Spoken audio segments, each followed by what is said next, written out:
ইয়েমেনের রাস ইসা তেল বন্দরে যুক্তরাষ্ট্রের ভয়াবহ বিমান হামলায় নিহতের সংখ্যা বেড়েই চলেছে। প্রায় শতাধিক ইয়েমেনি নিহত হয়েছেন বলে ধারণা করা হচ্ছে। এছাড়া আহতের সংখ্যাও প্রায় 2 শতাধিক। অন্যদিকে যুক্তরাষ্ট্রের এই হামলার প্রতিশোধ নেওয়ার ঘোষণা দিয়ে এরই মাঝে পাল্টা হামলা চালিয়েছে হুতি গোষ্ঠীও।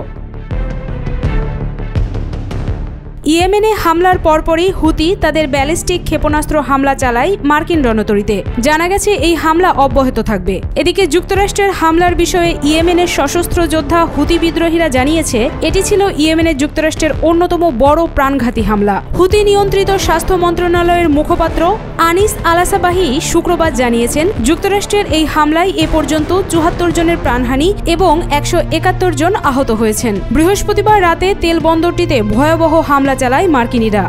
বান্ডেল থাকলে প্রতি সেনমানিতে টাকা বাঁচবে।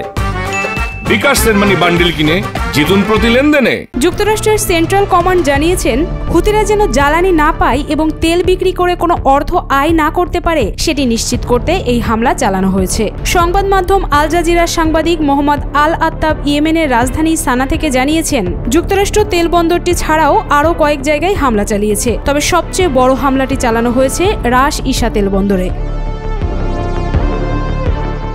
সাংবাদিক মোহাম্মদ আল আত্তাব বলেন তেল বন্দরটিতে যখন কর্মীরা কাজ করছিলেন তখন প্রথমে 4টি হামলা হয়। এই হামলা সেখানকার কর্মীদের অবাক করেছে। হামলার সময় সেখানে সাধারণ ট্রাক চালকও ছিলেন। রাস ইসা তেল বন্দর ইয়েমেনের জন্য খুবই গুরুত্বপূর্ণ। গতকাল রাতের হামলায় যারা নিহত হয়েছেন তাদের বেশিরভাগই সাধারণ বেসামরিক মানুষ। আর এত বেসামরিক মানুষের মৃত্যুর কারণে পুরো ইয়েমেন জুড়ে নিন্দার ঝড় উঠেছে।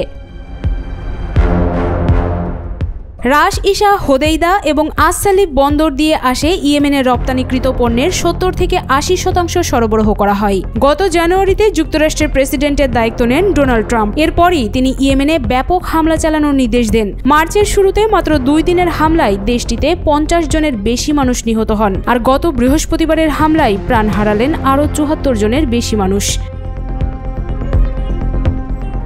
হুতি কর্মকর্তা মোহাম্মদ নাসের আল আত্তিফি স্থানীয় সংবাদ মাধ্যম আল মাসেইরা টিভিকে বলেছেন যুক্তরাষ্ট্রের এসব হামলা তাদের মনোবল ভাঙতে পারবে না। তারা ফিলিস্তিনের গাজাবাসীকে সমর্থন করে যাবেন। যুক্তরাষ্ট্রের এই হামলার পর দখলদার ইসরায়েল শুক্রবার সকালে জানায় ইয়েমেন থেকে তাদের লক্ষ্য করে একটি ব্যালিস্টিক মিসাইল ছোড়া হয়েছে। পরবর্তীতে তারা জানায় মিসাইলটি ভূপাতিত করা হয়েছে।